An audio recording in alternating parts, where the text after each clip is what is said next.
Hey, this is Jordan Bellinger. Wanted to talk about a recession. 2020 recession. Is it going to happen? When is it going to happen?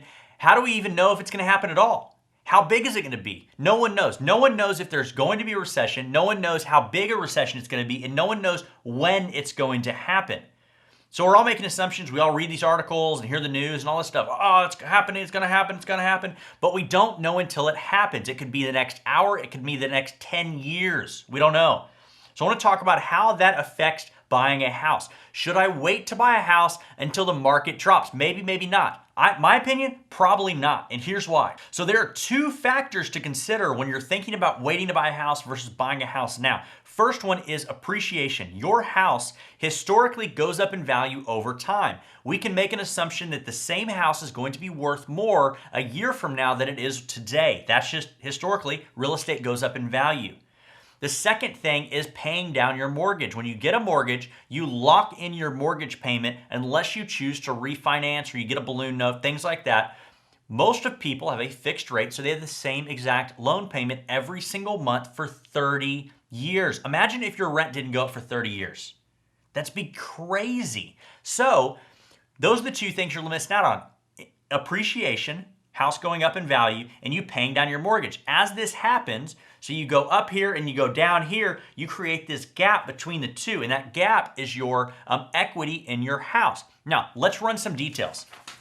We're gonna go here. These are 4 scenarios of actual clients of mine that sold their house, made money. I know what the numbers look like. You'll never know who these clients are, but I wanted to use specific examples so you know real examples. I'm not making up, it's not theory, it's actual information on what these are. So first one, client sold their house after about 3 years in the house. They sold it and they netted $17,000, and which is about $460 a month of profit every single month over a 3-year period.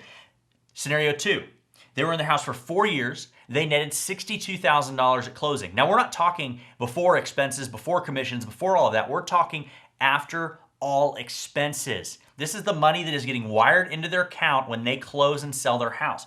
$62,000, 4-year period, which is about $1,300 a month. Next one, this one's cool. 2.5 years in a house, $38,000, and this is a lower entry-level price home. This home was under $200,000, so $38,000 is a lot. 2.5 years, $38,000, $1,100 a month that they made. And the $1,100 is on top of them paying their self-rent. When you pay rent to a landlord or an apartment complex, that money is gone. It goes towards nothing. So you're paying your self-rent, you're paying down a mortgage, you're paying all the other stuff that goes with that, but you're paying down your mortgage, so you're paying towards something, right?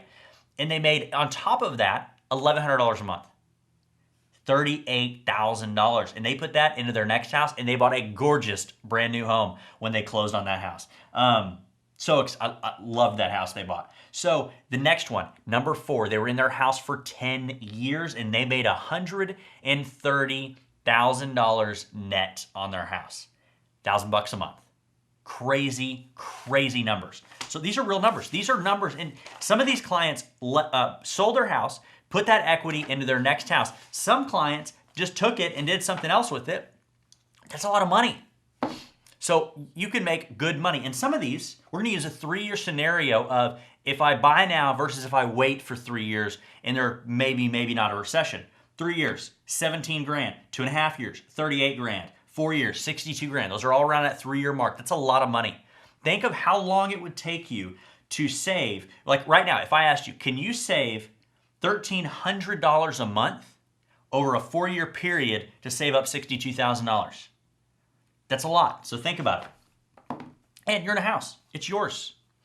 Okay, so here's another scenario. So over the past 3 years, we're gonna go over the actual past, this is past, over the past 3 years, what did the market look like? And we're gonna make some assumptions on what the market could look like. So past 3 years, in 2017, the entire North Texas market went up about 9%. That number's crazy. That is a huge, huge number. 2018, 4%, 2019, also 4%. So we're gonna make a 4% assumption, and we're gonna make a $300,000 house. So I'm going out, I'm buying a $300,000 house, and I'm putting 5% down. My mortgage term is 30 years, 4% interest rate, So I'm getting a loan for $285,000. Now we're going to say buying now versus buying later, right? We're going to do a 3-year period in the future.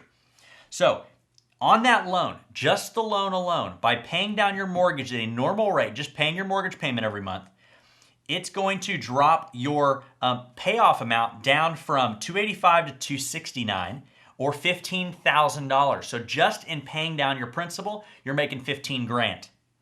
Now, this is the cool part. We're going to make an assumption. We're not going to use the 9% because that's a big number. We're going to use 4%. 4% is not aggressive. It's a modest number. We're going to use a 4% growth over the next 3 years. What does that look like? So 4%, you bought it at $300,000 over a 3-year period. That is going to turn that $300,000 home into $337,000 market value, right? With that, with your principal pay down on your mortgage, and your increase in market value, you're sitting on $68,000 of equity. $68,000. That's huge.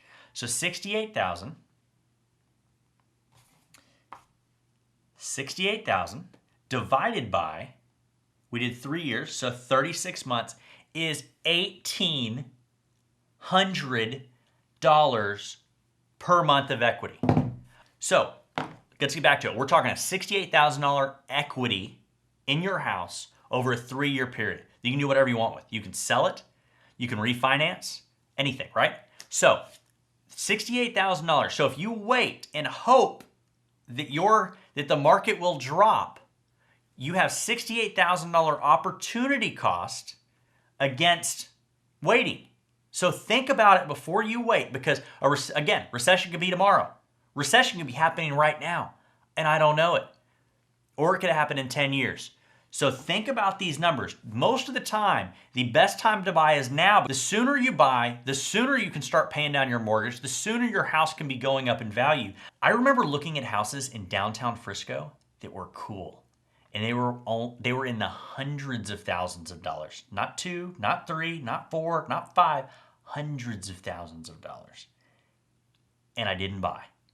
Because I'm like, I could have, I should have, I shouldn't have waited, I should have bought. Now I love the house that I have now, but I'm going on a tangent. So is there going to be a recession? I don't know. I'm not a recession expert. I don't think anyone knows. You have experts giving you opinions all over the place. Yes, no, maybe, I don't know, and all this other stuff, but you don't know until it happens. You don't know it till you have hindsight, till you can look back and go, oh my gosh, we should have seen that coming. We never do. So should you wait to buy a house until the market drops? Probably not, is my opinion. If you want to talk about this one-off or you have questions for me, comment below or send me a message. I'll be happy to answer any questions for you or have a conversation around this. But this is super, super valuable information to have, because you have to understand that while you're waiting to buy a house, you're paying rent, so you're essentially throwing away money to some landlord that you'll never see back. And you're losing out on these opportunities to make money in your house while you live there and pay yourself rent. So I guess that's all I have for now. I was reading an article and I got kind of worked up about it, and that's what led me to hop in here and do a video real quick and run some numbers, obviously, so that you have real data to to work with. I mean, massive, massive amounts of money are sitting on the table that you could potentially be losing out on if you wait to buy, wait and hope for the market to drop. And it might not. It might take years. So anyways, that's all I have. If you have any questions, let me know. Otherwise, check out my other videos. I'll talk to you guys soon. Bye.